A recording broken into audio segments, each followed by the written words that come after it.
Okay. Hello, can anyone hear me?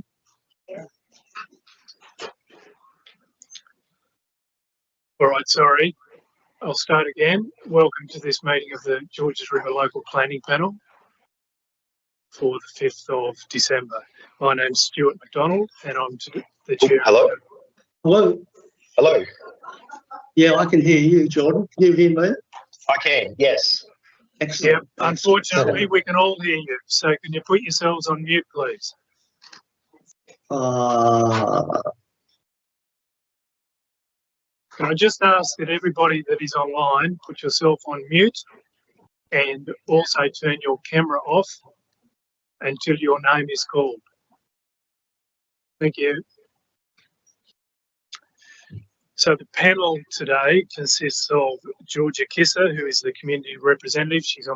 Georgia's on my far left. On my immediate left is Naomi Fiegel, who is an expert member. And on my right is Wayne Carter, who is also an expert panel member. Now, I do have a few preliminaries that I'll need to go through before we get to the speakers for today, so just bear with me. We are the panel who have been appointed by the Minister for Planning to determine specified development applications, including those that are on the agenda today. And we also have a role in advising the Council in relation to planning proposals, one of which is also on the agenda today.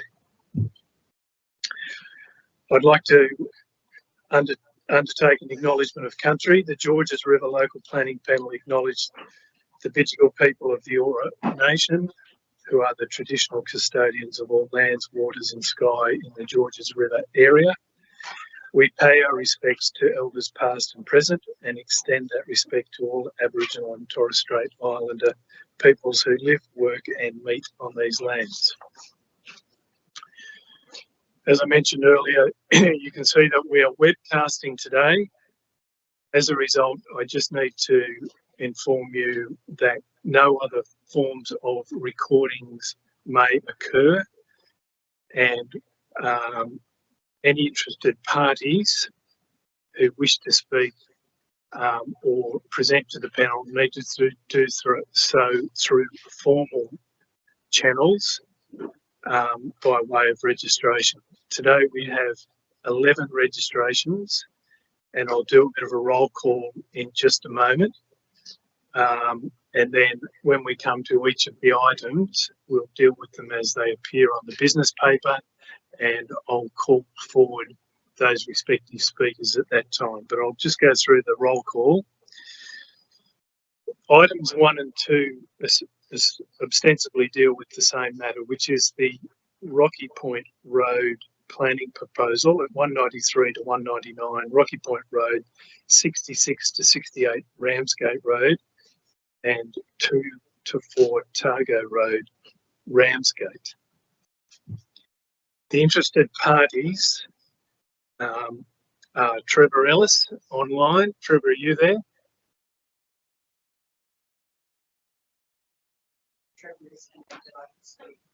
You can see Trevor. Thank you. Pierre Abrahams I think on behalf. Thank you. Daniel Howard. Alicia C. Thank you. Tim Rogers. Online. Thank you. Jordan Curran. Also online. Thank you. And Oswaldo Marcelo. Also online. Yeah, I'm online. Yeah. Thank you. In relation to item 3, a residential flat building at Bembridge Street, Carlton, we have no speakers. And then I'll bundle together items 4 to 6, which are for electric vehicle charging stations. The applicant who is nominated here to speak, or at least answer questions, is Jack Rickson. Jack, are you here? Thank you. As I say, that's for items 4, 5 and 6, each of which are south of 293 Belmore Road, Riverwood. The second one, 3 Lily Street, Hurstville. And lastly, east of 31 Regent Street, Cogra. All right. Everyone's here that is nominated to speak. Now move to disclosures of interest as required by the Local Planning Panel's Code of Conduct. Members are required to disclose any conflicts of interest in respect of any matter on the agenda for the panel meeting. And we've all signed forms that form part of the minutes of this meeting. I can advise today's panel meeting that I have declared an interest in relation to those 3 EV charging station DAs because the firm for which I work has had some involvement in the assessment of those applications on behalf of the council. So I'll play no part. I've played no part in the assessment of those applications or in the discussion of those applications by the panel. And Ms. Fiegel will chair those items when they are considered before the panel this afternoon, and I will take a break next door. There have been no other declarations of interest, but I'll just confirm that on the record today. Is anything to declare from any of the panel members? I have no conflicts to declare, Chair. Thank you. And no, thank you. As I said earlier, we'll deal with each of the applications as they appear in order on the council's business paper on the council's website. As we progress through each matter on the agenda, as I said earlier, only those registered to speak will be able to address the panel. Each person registered to speak is limited to 3 minutes in their presentations, and you will be timed. I'd ask that those people who do address the panel via Teams speak clearly so we can hear you. Sometimes those people online can be a little vague, so just make sure your microphone's on and we can hear you. In the case of all speakers, once you've finished your presentation, just pause for a moment because the panel members may have questions of you. So just be aware that you may get questions pitched to you. Just finally, in relation to each of the people presenting today, I'll remind those persons that any defamatory, discriminatory or offensive language used may result in the author being exposed to liability for which council and the panel take no responsibility. Once we've heard from all of the speakers, the panel will then, we will close the meeting and then the panel will move into private session to consider its position in relation to each of those matters on the agenda today. And once we've confirmed our position, those minutes are usually advertised on the council's website or notified on the council's website, usually within 2 to 3 days of the meeting having been held. All right, that's a lot from me, but there's a bit just to outlay at the beginning as to the function of the meeting. I'll now call the first item, which is the planning proposal for Ramsgate Road, Targo Road and Rocky Point Road at Ramsgate. The first speaker registered to speak is Trevor Ellis, who is online. Trevor, you able to? Okay. Good, Trevor. Yep. Yes. Okay. Please go ahead. I'll try and be concise. Woolworths are, I assume, the developer behind this. We've all seen the ads for Woolies, the fresh food people, and they're warm and cosy and fuzzy. But as we saw at Australia Day this year, they don't really give a rat's about Australia. Okay, Trevor, I'm going to pull you up there. I hope that you heard what I said about no derogatory or defamatory comments. Okay, I'll take that line back. I'd ask, if you'll just allow me to finish, I'll ask you to confine your comments strictly to the issues associated with the planning proposal and not focus on either the people involved in the planning proposal or their past history. So if you could just concentrate on the issues that are of concern to you. That's what the Okay. panel is interested in. Thank you. Okay. Okay, so when I looked through some of the paperwork recently, a couple of days ago, how should I say this? There were drawings which I think had been cut and pasted or copied and pasted from the first application to the current application, and there were a few minor errors. One error was that the Burgess Street finishes at Ramsgate Road. Unfortunately, that's incorrect. It finishes at a cul-de-sac, followed by 15 metres of reserve, followed by a 6 metre vertical drop. Now, if council thinks that's good, that's fine, but I wouldn't want to drive over it. So I don't think anyone who did this document really sort of has been out and had a look around the area. So the quality of this document, I think, is quite poor. Second point about the document is it talks about Ramsgate being a transport hub for rail, buses, cars, etc. I'm not sure where the rail component comes in on Rocky Point Road. I didn't think there was going to be a train line down Rocky Point Road, but according to this documentation, they talk about that. So maybe that's something that the committee can consider if the train line is going to run down Rocky Point Road.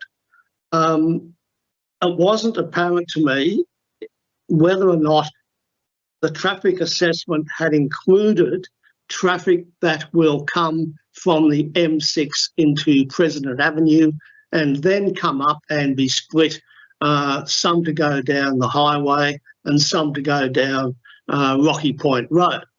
Has that been considered or not? And I'll leave it up to you to make that assessment. I understand that the committee may be doing a drive around the area, and I've ticked that I would like them to do that.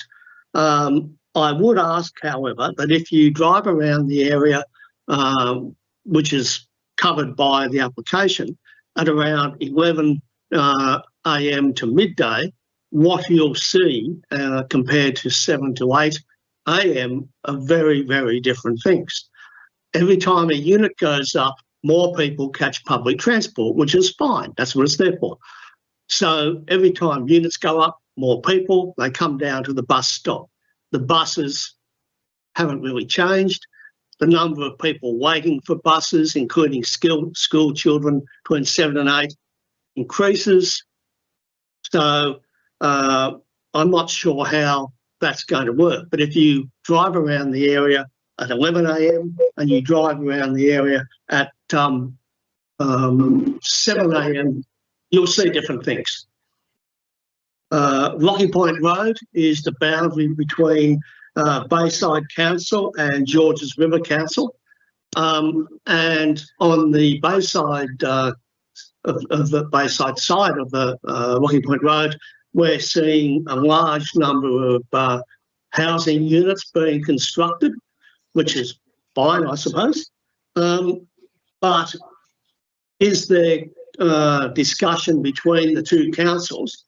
Because the biggest issue that I have surrounding the development is traffic flow and traffic management.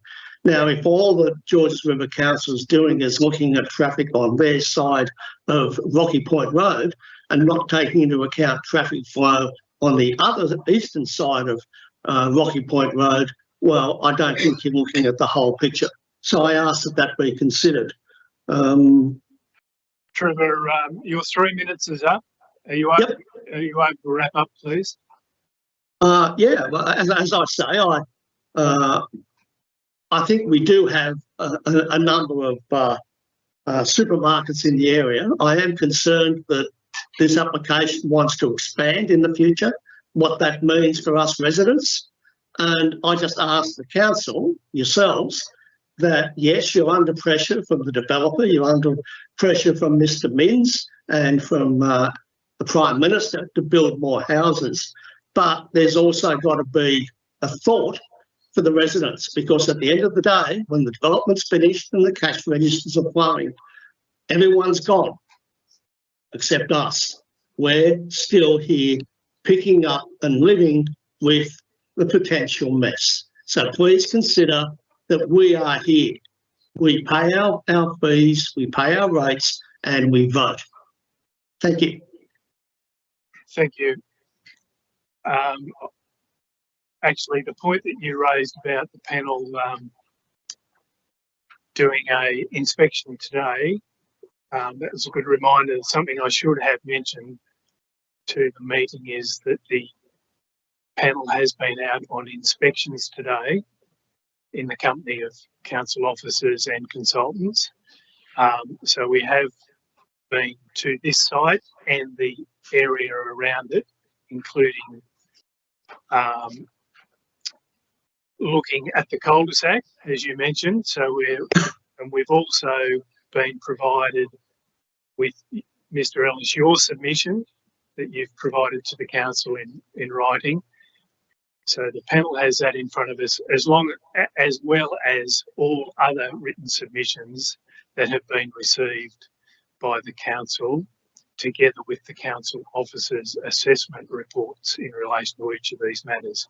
And I failed to mention that at the start of the meeting, but we do come here armed with quite a bit of information already. Of course, today's public session is very important in our decision making, but we do have quite a bit of the background information in front of us already, and we did undertake that inspection today. So I just wanted to let you know. Okay, thank you. The only reason I mentioned the timing is my wife and I walk our dog every morning around the area, and the bus stops are really heavily populated, whereas at 11 a.m, I don't know what time you did your drive around, but say 11 a.m, they're not really populated at all. So if you went to one as opposed to the other, you could come away with a very different impression. Good, yeah, understand your point. Thanks for raising that. Any questions, Mr. Ellis? Panel members? No, nothing.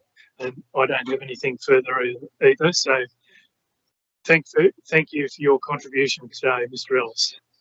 A pleasure. Thank you. Next speaker. In fact, did I call this name out? I'm not sure that I did. Yes, Ellen Robertshaw. Apologise, I missed you first time around in the roll call. Ellen, are you there? I am, Chair. Thank you. Yes. All right, please go ahead. Thank you very much. Good afternoon, panel members. I'm speaking today in opposition to the planning proposal.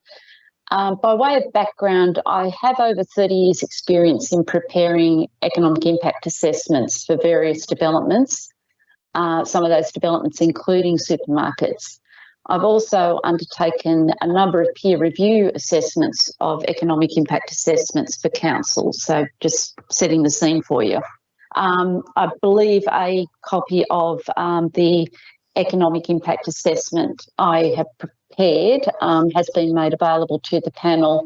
And so I just want to outline some of the key points of that assessment just for your benefit.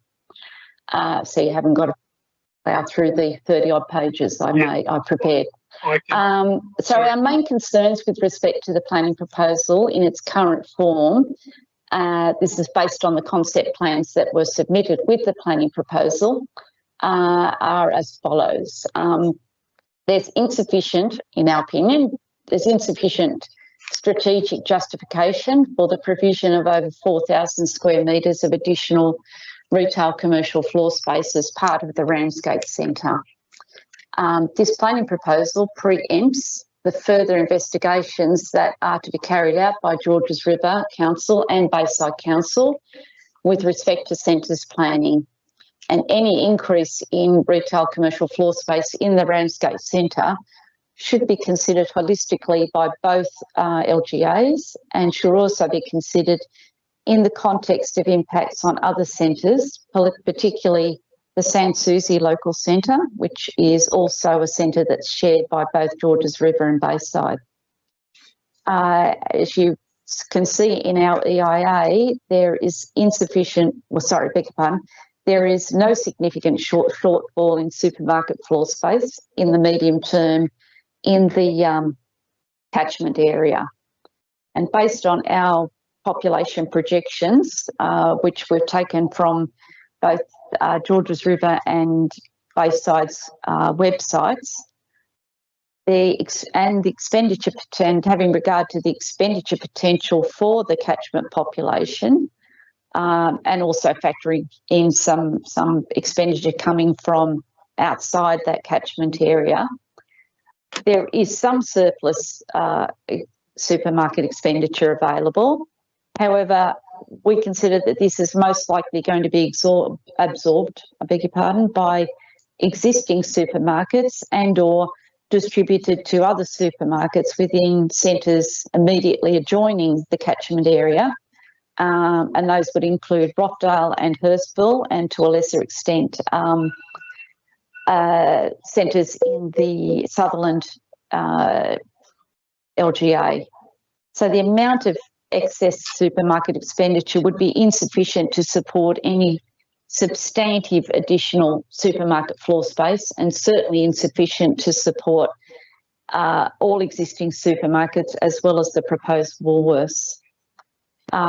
We've demonstrated in our EIA that introducing over 3,700 square metres of additional supermarket floor space into the catchment area will likely have a significant and adverse impact on the ability of the two independent supermarkets, that being the IGA at Ramsgate Beach and the Superbarn at Sans Souci, for them to be able to continue to trade effectively, to the extent that we believe one or both of these supermarkets is likely to fail.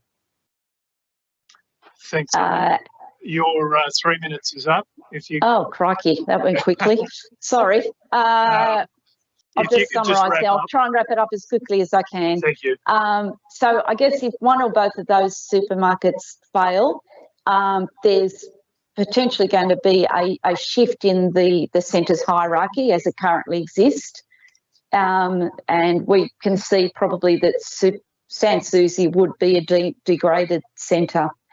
As part of our assessment, we also looked at the Ethos Urban EIA that went in with the application. Just in summary, we disagree with the inclusion of their secondary trade area. We think their population projections are way overstated, as well as their amount of available expenditure.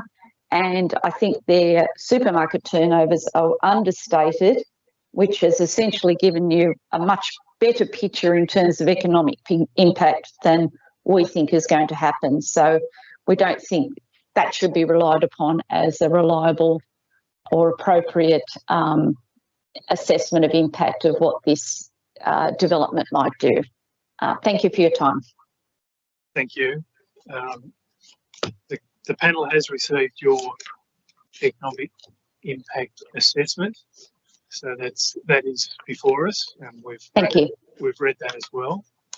So I know you probably feel you've been cut off when you're in full swing, but we do have that information in front of us. I just wanted to reassure you of that.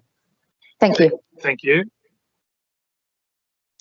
All right, the next speaker is Lisa. Oh, no questions, sorry. I beg your pardon. Yeah. Before I go offline? No, thank you for pulling me up. You're dead right. I don't have any questions. Any questions of Ellen? Any questions? No, sorry to disappoint you. No problem. Okay. Thank you. The next speaker is Lisa Bella Espiti. Oh, I'm sorry. I tried so hard to get it right. I beg your pardon. Esposito.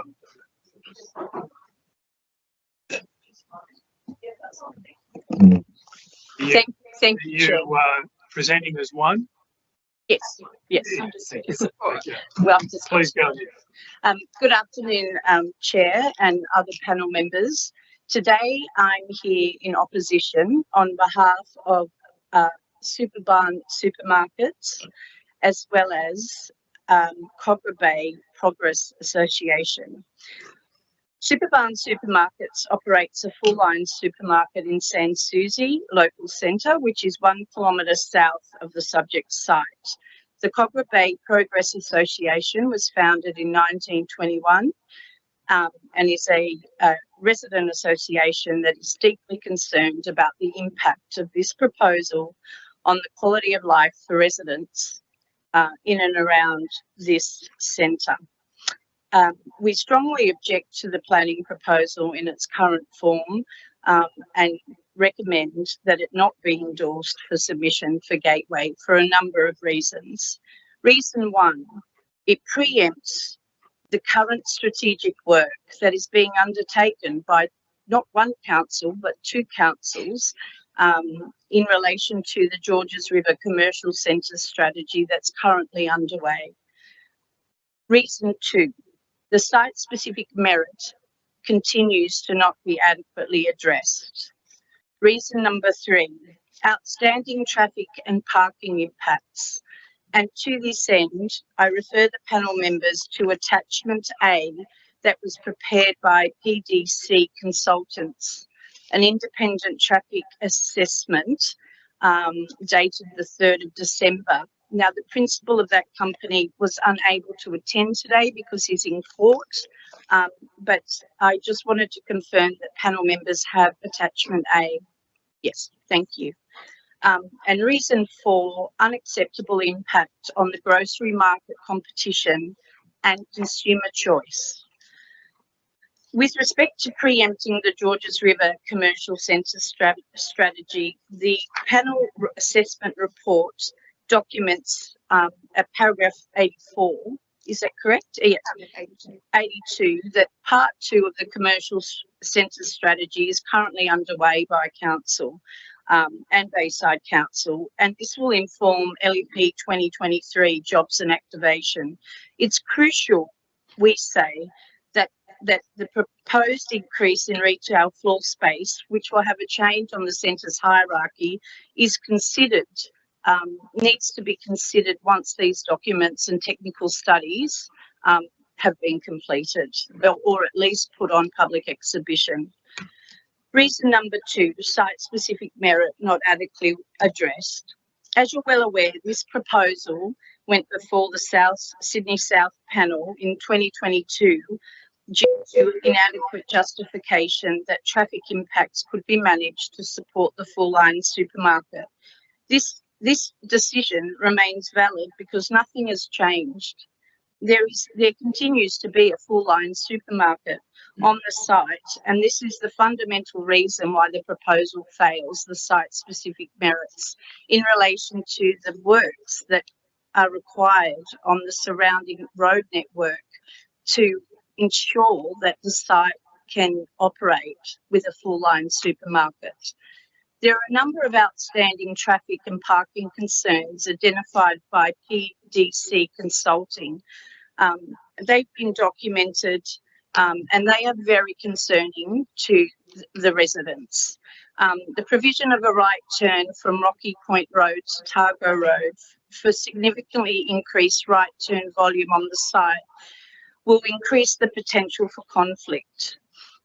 A vehicle waiting to turn right would stand in the medium lane and therefore reduce Rocky Point Road, which is an arterial road southbound at Targo Road, to effectively a single lane, forming a major pinch point. This will significantly increase the likelihood of rear-end collisions and right-through collisions. Transport for New South Wales also rightly notes that if this right turn queue were to build up, there is potential for it to block parking along this route and effectively block southbound lane and bring traffic flow on our arterial road to a standstill. Alternatively, if council enforces the prohibition of a right turn into Targo Road, then all these vehicle trips from the north and northeast must use a very onerous route through local residential streets to enter the site. There has been no assessment by council, by guide consultants or the applicant of these impacts through the local streets if this routing is required. On my final point of market competition and consumer choice, it's essential for the panel to remain committed to a strong and effective centres policy. If Full Line Supermarket is established on the subject site as part of this planning proposal, the established independent supermarkets, which are Superbarn and IGA, will not be able to continue to effectively trade within the surrounding centres. This has been demonstrated by our last speaker. So as identified by Ellen, the proposed full-line Woolworths supermarket will be oversupplying the area with supermarket floor space, which will result in the independents being unable to grow and gain market share, and this will only empower the duopoly of Coles and Woolworths and reduce consumer choice. So just to end, we contend that the planning proposal in its current form is incomplete. It's incomplete because there are many assessments that haven't been delivered. And then some of the assessments that have been delivered and presented to the community and the panel have been shown to have invalid conclusions and with many of the assumptions being incorrect. Now, this has been picked up by both in the economic assessment that we've undertaken as well as the traffic assessment. Both consultants are saying information is incomplete. And on that basis, we respectfully request that the panel report back to the council of the inadequacies and that it's incomplete and should not proceed to Gateway. Thank you. Any questions for Ms. Esposito? Thank you. Thank you. Nothing from me. Thank you. And apologies once again for mispronouncing your name. It brings to a conclusion, as I understand it, those people who were speaking against the planning proposal. So there's a number here who have registered to speak in support on behalf of the proponent. How are you wanting to handle it? We've got Pierre Abrahams, Daniel Howard, Alicia T, Tim Rogers, Jordan Curran, Oswaldo Marcelo. That's quite a team. Is it going to nominate one spokesperson or? Sorry, it's just Daniel and Pierre addressing the panel. The rest of you just answer any questions. Thanks for clarifying that. Okay, please come forward.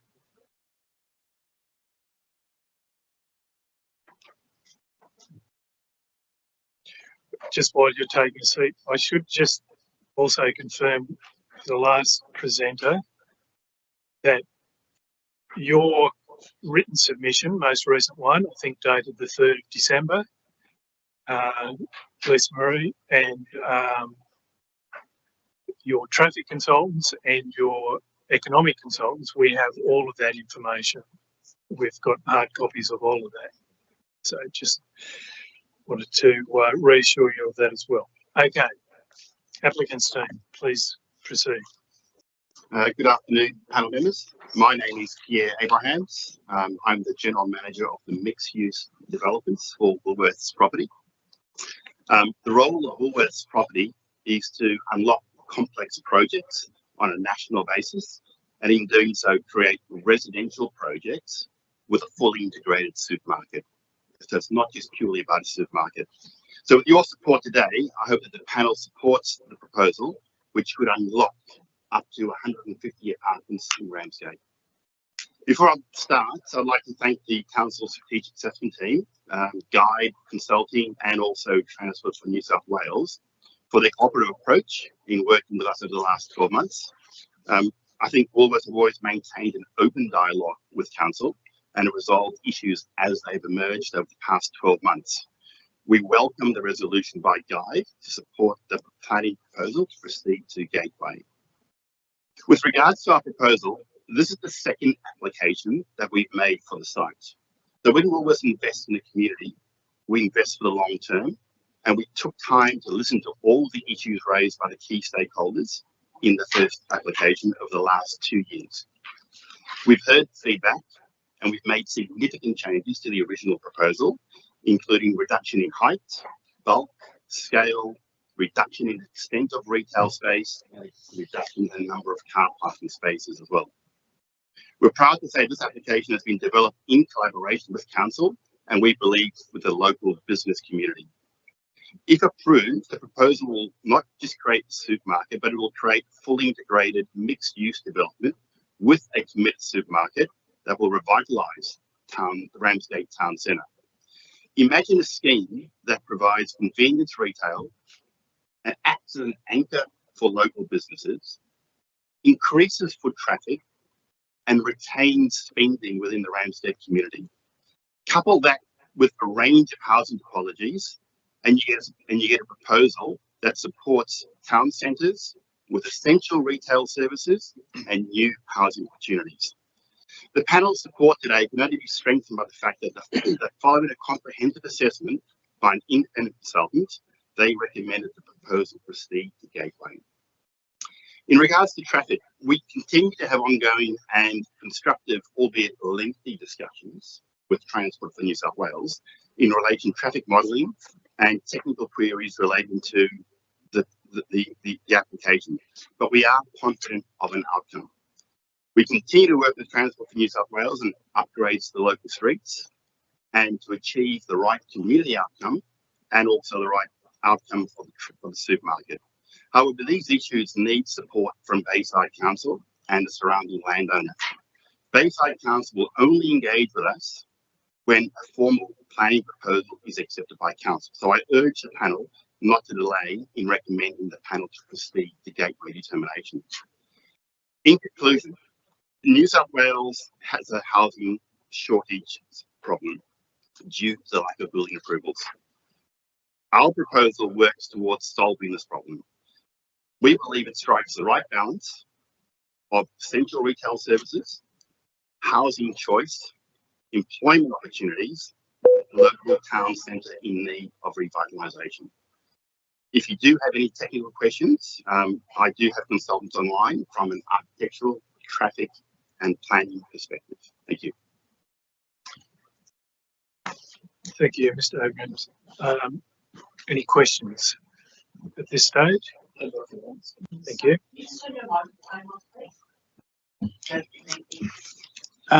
Mr. Abrams, a question about the right turn function and the performance of the intersection at Targo and Rocky Point Road. How does your traffic consultant rate the performance of the intersection in non-clearway times in terms of right turn queuing? And what does he think? What do they think the impact will be on parking on the eastern side of Rocky Point Road? I'm going to defer, if I can, to our traffic consultant. His team's online. Thank you for that question. I can answer that one quite readily. We've done traffic modelling with consultation with Transport for New South Wales.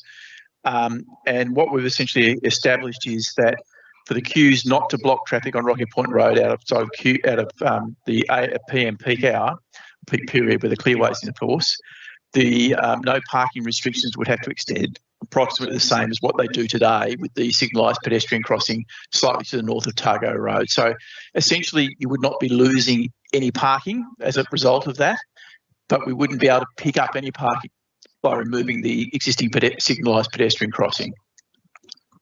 It's about 60 metres north of Targo Road needs to be clear. So just to clarify, so opposite Targo Road, you do lose that parking or you don't lose that parking? Well, there's parking lost. When you put a set of traffic lights in, we automatically have to lose parking for approximately 30 metres on the approach to that intersection. So there is some parking lost just to the north of Targo Road. That would go as part of the traffic signals. But what we looked at was that parking would not be able to reinstate it by removing the existing signalised pedestrian crossing located north of Targo Road, and that the no parking restrictions on the approach to the lights at Targo Road would be about 60 metres north of Targo Road, which takes you about to where the no parking restriction is north of the existing pedestrian crossing. And then there's a number of spaces, I think, is it maybe 4 that are to the south of Targo Road on the east side?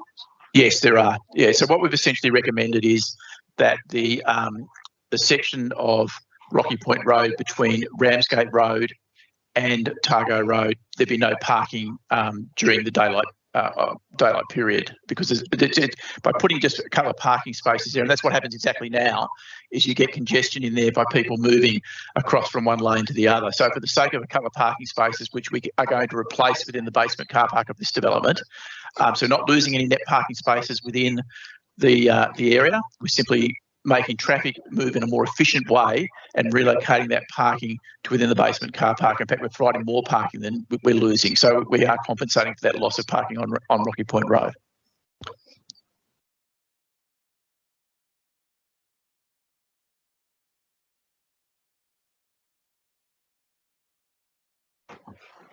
Yep, thank you. No, there's no questions, random questions from the gallery. If you'd like to address the panel, you need to register, and you're welcome to. You need to register so Cassandra can take your details and you can come forward and present to the panel. But we're not fielding questions back and forward. So the option's there if you want to register.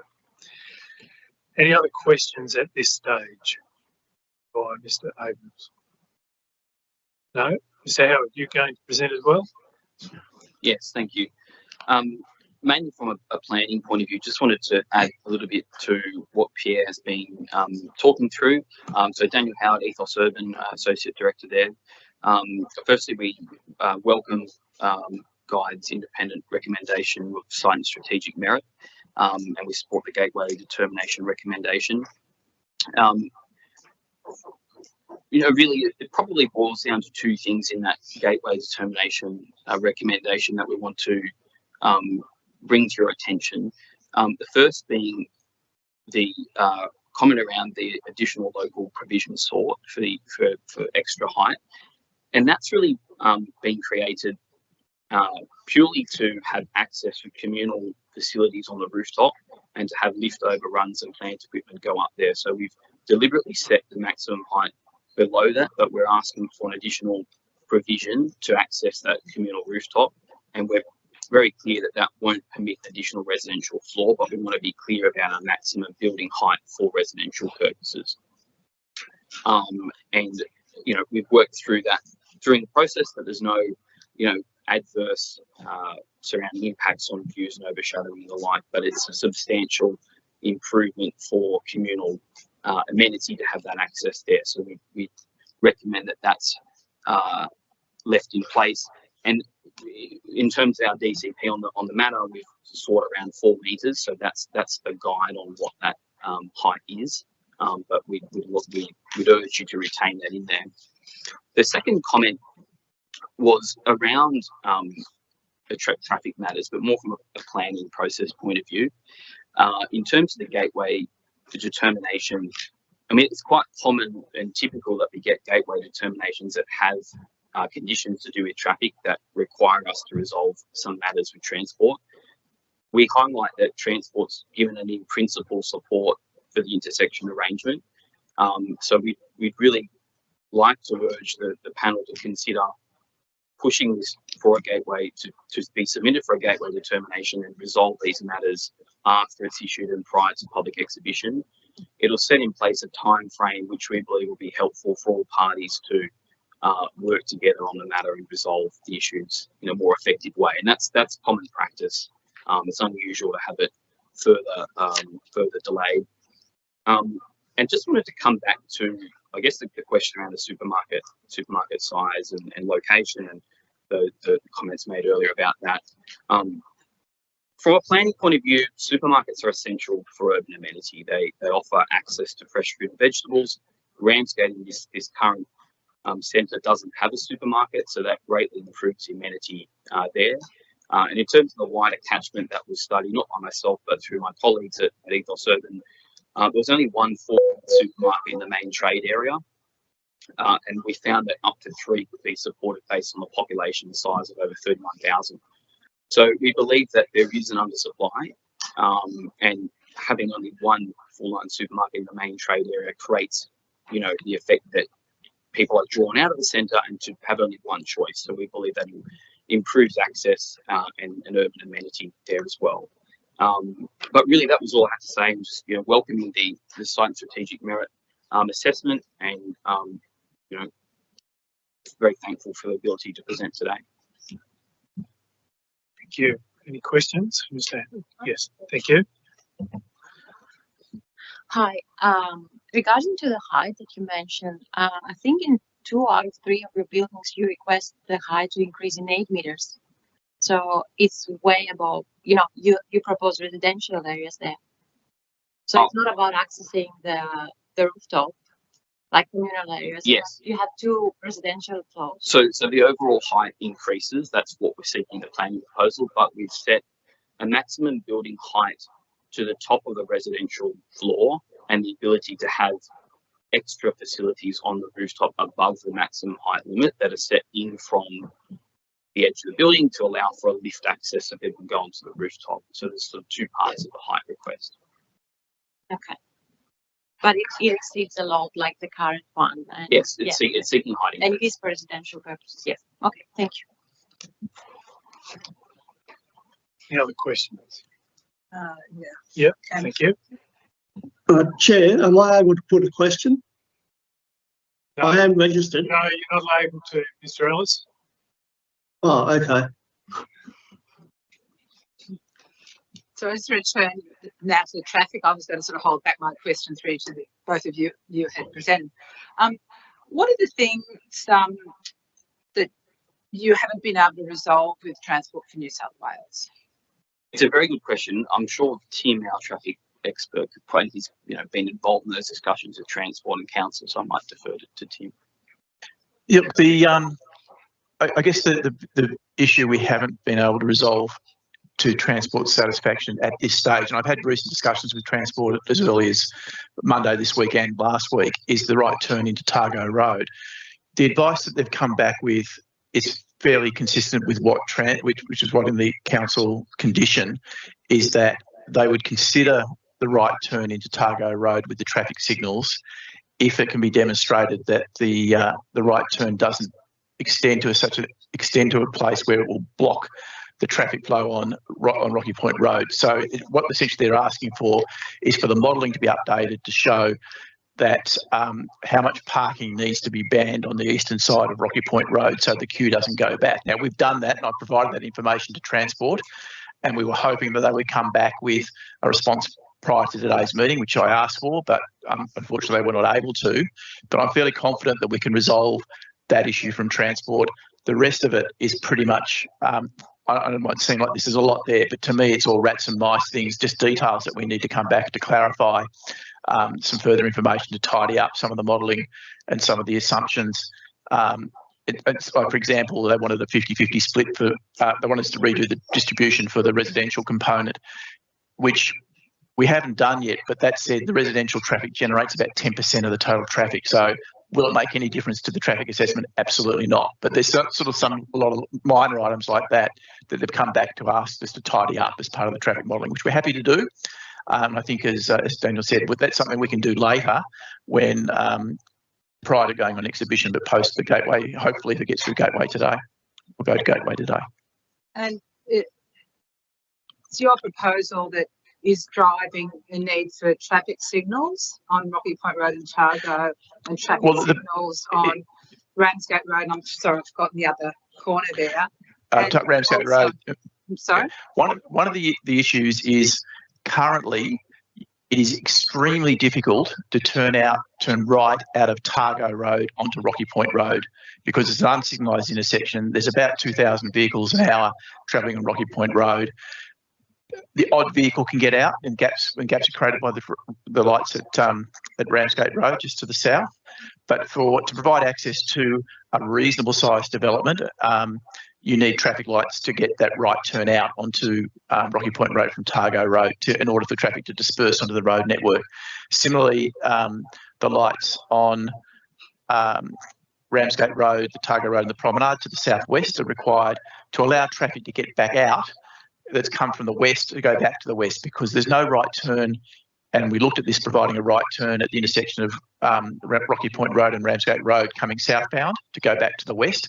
There's just not enough capacity at an intersection to do that. So we had to look at an alternative to allow that traffic that's come from the west to go back to the west. And again, the traffic flows on Ramsgate Road are so high that you would not be able to get a right turnout without having traffic signals, some sort of traffic control.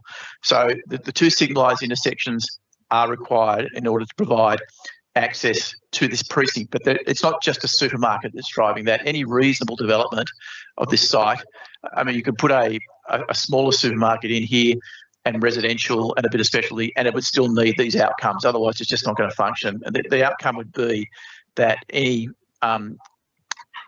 further increase in development on this site needs this infrastructure to sustain it. Otherwise, it won't work. The outcomes will be either it won't work or you'll get traffic filtering through the residential precinct to the north, which is, and that's one of the issues that were raised. That's certainly something we don't want to see, something council doesn't want to see. And it's better to provide that infrastructure where it's needed to provide appropriate access to allow this site to be unlocked. Otherwise, it'll just stay the way it is. Not, I won't say in perpetuity, but it's going to have very limited development potential unless you get that infrastructure in place. I could go on, yeah. I could go on, but happy to stop. Take over. Mr. Rogers, I have a couple of questions. Thank you. So the vehicles that are exiting the site onto Targo Road, or envisaged to do that, what are the modelling that you've undertaken? What are the movements that you are envisaging? Are vehicles exiting the site onto Targo and immediately turning right? Or the majority of traffic departing the site from onto Targo Road would turn right onto Targo Road and then left or right onto Rocky Point Road. The secondary movement is for traffic to turn left out of the site onto Targo Road and then continue to the west and then southwest to turn right onto Ramsgate Road. But the majority of traffic will access the site through the intersection of Targo Road and Rocky Point Road. There's also some secondary traffic, or tertiary traffic is probably a better description, coming from the north through the local area, but that is local traffic travelling on local roads to access this centre. It's not running traffic. So if I live to the north and the residential precinct to the north, I would come down those residential streets to access this site. There is some traffic coming from the south and the west, so the east, but as was pointed out in some previous speakers, there are supermarkets located to the east and to the south. So the catchments for this area are primarily to the north and to the west. Okay, thank you.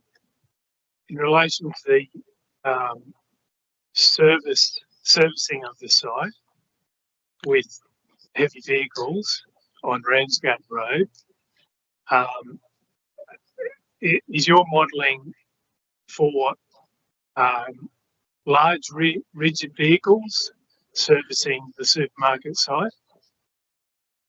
It is for large rigid vehicles servicing the supermarket site and medium rigid vehicles servicing the residential component. So for deliveries or for removalists to be a truck less than 9 metres in size, and for deliveries to the supermarket, it'd be trucks of about 12 metres in size. Now, all those vehicles enter and leave the site in a forward direction. There is a separate service areas for that. The number of vehicles doing that, for example, for the supermarket, it'd probably be the order of about 4 trucks a day. And for the residential component, probably at most it'd be an average of 1 a day. You might get a couple on one day and none on another day, but that's the sort of number of trucks that you'd be accessing, larger trucks accessing this site per day. It's a low number, and the trucks can enter and leave in a forward direction from the curbside lane in Ramsgate Road. And what are their movements? Is it left in, left out?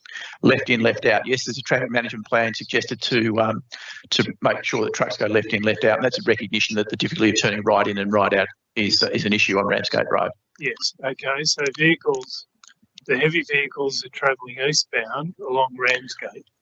Yes. And as you say, left in, left out, and that allows those vehicles to then, at the lights at Rocky Point Road, can those heavy vehicles, would they then have the option to then go north and south along Rocky Point Road? I would think most of the trucks will come from the west, will come from the Princes Highway and then travel along Ramsgate Road, and then turn left into the site. And then again, when they leave the site, they will turn left onto Ramsgate Road, then left into Rocky Point Road and continue north on Rocky Point Road to go back to the Princes Highway. Are you aware? Sorry, I cut you off there. No, that's okay. Were you going to add something to that? No. Are you aware that the council's traffic engineers, as I understand it, are concerned about the swept paths for heavy vehicles entering the site? And as I also understand it, have put forward the suggestion of the need for a slip lane or something similar, some technical solution to the roadway in order to accommodate those movements. I've seen that in the conditions, but or the comments, but I've also got 2 internal memos from the council, one of which says the access arrangements are satisfactory from their development engineer. So I'm a bit, the first time I saw that suggestion of a slip lane was in the conditions. And while I don't, so I need to understand more about what council are suggesting in that. It would be difficult to provide some sort of a slip lane given the limited frontage of the site to Ramsgate Road, but I'm not saying I can't provide it. I need to understand better what council is suggesting. And again, other comments I've seen from council say they have no issue with the proposed service arrangements. All right, thanks for that. Just lastly from me, the council's traffic engineers have also put forward the suggestion of the need for a roundabout. Jumping back up to Targo Road, are you aware? I'm aware of that. Yeah, that's something we've had discussions with council, and while I don't think it's necessary, again, we've had internal discussions with the Woolworths team, and if that was a condition, we're not going to oppose that condition if the council feels it's necessary. All right, thanks for fielding all of those questions. Any further questions for Mr. Rogers? You're not getting off lightly, Mr. Rogers. I didn't think I would. Yes, I just want to clarify. So do any of the bus stops need to be relocated? You know, there's a bus stop on Ramsgate Road, and there's also one across the road on Rocky Point Road. Would either of those need to be relocated? There's the bus stop on Ramsgate Road near Targo Road needs to be relocated because it's quite close to the traffic signal, so it needs to have a minor relocation. That's something that's been flagged very early on, and we acknowledge that. Which one was that you were saying? The one on Ramsgate Road near Targo Road, where the traffic lights are going. Right. Okay. Isn't there one? Is there one closer to Rocky Point Road as well on that side? That one's not affected by the proposal. Okay. Right. Great. Yeah. And I think there is a bus stop on Rocky Point Road. It's just to the north of Targo. And ideally, you like to have it, and it's just on the southern side or the approach to the existing pedestrian signals. While it doesn't have to be moved, Transport for New South Wales, this is the bus people in Transport for New South Wales, do tend to prefer to have bus stops on the approach to traffic signals rather than on the departure side of traffic signals. So while that one hasn't specifically been flagged as having to be relocated, it wouldn't surprise me if that came out of something further down the track in our consultation with Transport for New South Wales. It was a long process to go through with Transport for New South Wales, even after today, if this were to proceed to Gateway. It's still going to go through a DA, and then if it was to approve through a DA, there's still going to be a works authorisation deed to be done with Transport for any traffic signal. So there's a long way to go. And while that one hasn't been specifically raised at this stage, it wouldn't surprise me if it came up at some further stage in the process. Okay, just one last question to cover up on all the modes of transport for you. Is the width of the footpaths on Rocky Point Road sufficient for that entrance into the BWS of Rocky Point Road? Yes, it is. Yeah, the footpaths there are sufficiently wide to accommodate the pedestrian flows that we would expect from this. It's going to be a huge pedestrian traffic flow in the area. There certainly will be an increase, but no, we don't see any issue with the existing pedestrian facilities in the area. Yeah. Okay. All right. Thank you. Excuse me, Chair. Just in relation to that particular response, one of the suggestions that Guide also proposed was that we actually increase the public domain. So we've actually moved the frontage of that supermarket back by 1 metre to try to create a wider footpath directly in front of the development. And also on the corner of Targo Road and Rocky Point, again, the recommendation was to set that corner back just to create a bit more of a public domain space for pedestrians when they stand on the corner and also when they walk down the path. And we're happy to proceed on that basis. Thank you. Any other questions for the applicant proponents team at this stage? I might just ask you to pause there for a second though. I just want to check, No speakers. Okay. Hopefully, that exchange that just occurred may be of assistance. Oh, that lady's left notice. Hopefully she was online and heard that exchange, which included reference to the bus stops. All right, if there's no further questions for the proponents team and there's no further speakers on this item, I'll draw it to a close. Thank you for your assistance today. As said at the start of the meeting, the panel in this case is not the decision maker as to whether this matter proceeds to a gateway determination.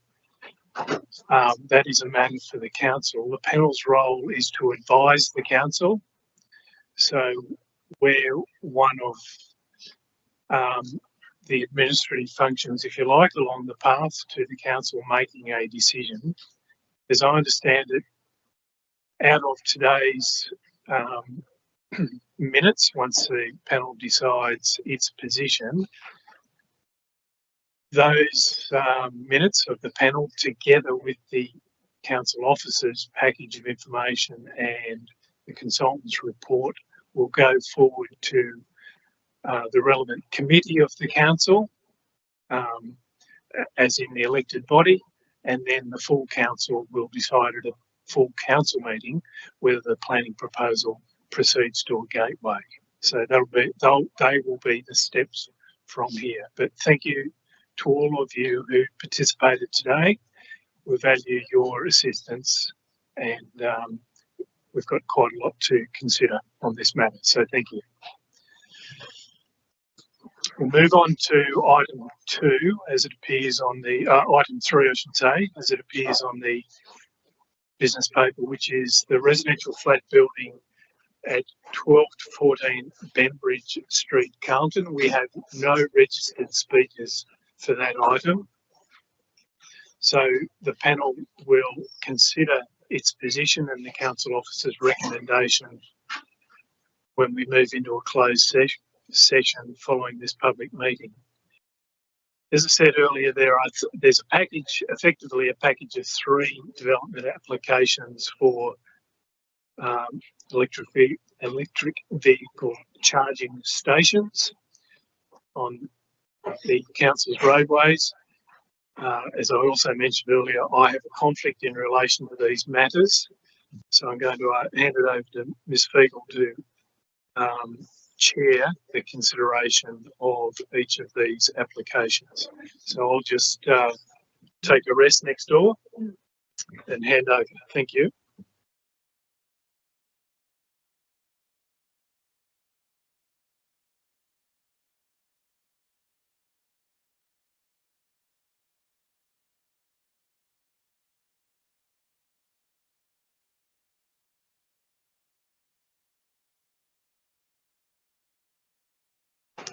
Okay, thank you. We'll resume the meeting.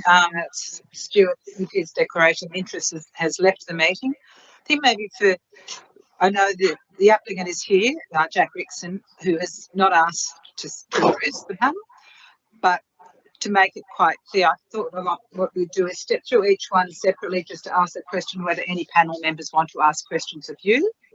Yes, certainly come up, but I'll just go through each one individually also, just to make the minute keeping simple. So the first item we have is item 54, which is it's south of 293 Belmore Road, Riverwood, on the road reserve of Morotai Avenue, Riverwood.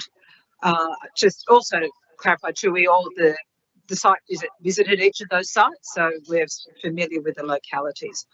So I'll just ask, are there any questions from panel members? No? Any from you? I just want to ask about parking. I want to ask about parking. So the restrictions for parking in the allocated spot, the restriction would be that no vehicle other than electric vehicle could park there at any time. Is that how I understand it? That's correct. I've also got Scott Baines, who's the senior development manager. Scott, did you probably better place to answer that one if you?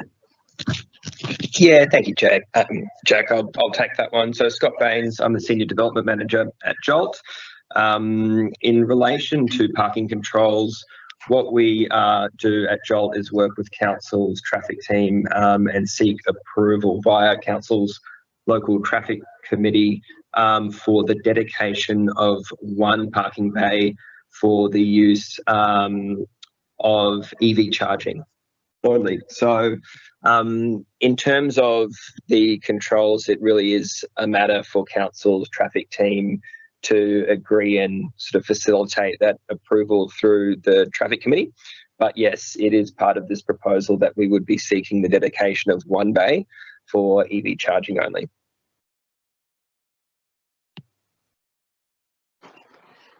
Thank you for that. Since there's no more questions on that item, we'll just move on to the next one, which is item LPP 055, number 3, Lily Street, Hurstville, and within the road reserve of Roberts Lane. Are there any questions from the panel for that? Thank you. No? Okay, thank you. So no questions on that item. And then the last of the 3 electric vehicle charging stations is item 5624, which is east of 31 Regent Street, Cogra, located on the road reserve of Premier Street. Are there any questions about that? Thank you. I'll just ask a quick process question then about the traffic committee. So we go through this process, and then you deal with the and then you'll deal with the allocation of the street side. Yes, the traffic committee comes after. Scott's probably more familiar with that process. Yeah. Yeah, that's correct. We've been dealing and engaging with Council's traffic team throughout actually prior to submitting applications for these developments.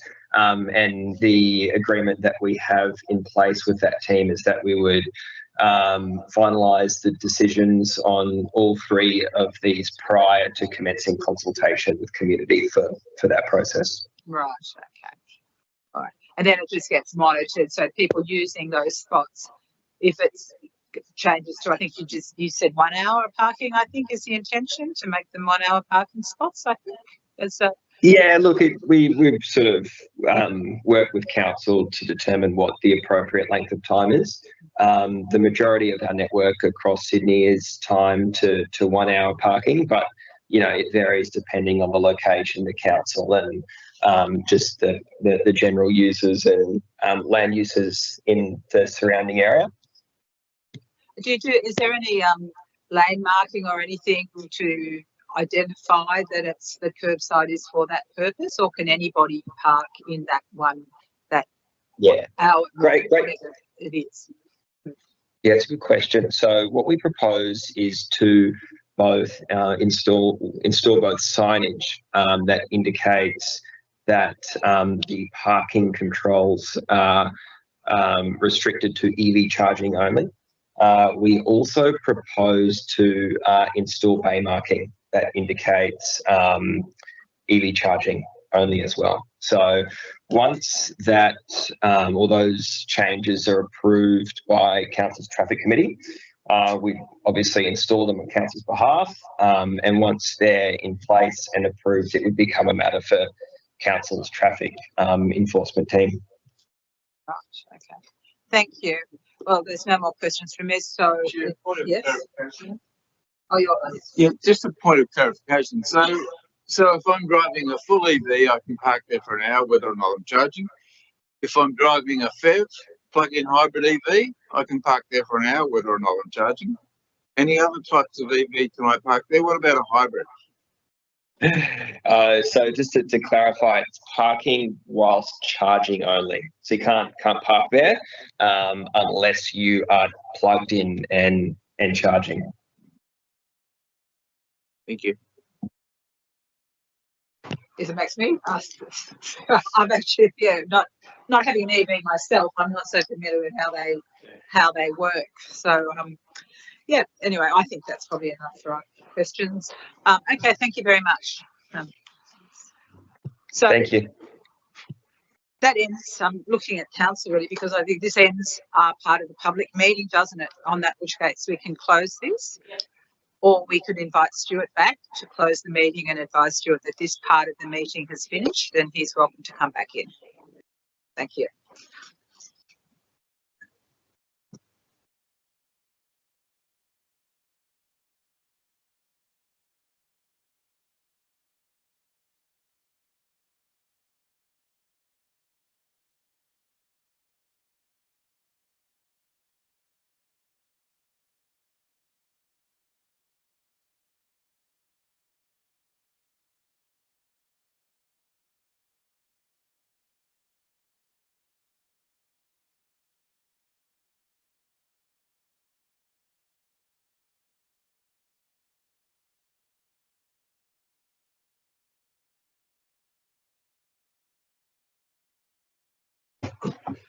So Stuart, just now that you've come back into the meeting, we've finished those items that you declared an interest in, and so I can now hand it over to you to close the public part of the meeting if you choose to do so. Thank you. I do choose to do so. So thanks everyone for your attendance today. So thanks also to council officers and consultants for your assistance today. And I'll declare the meeting closed. Thank you.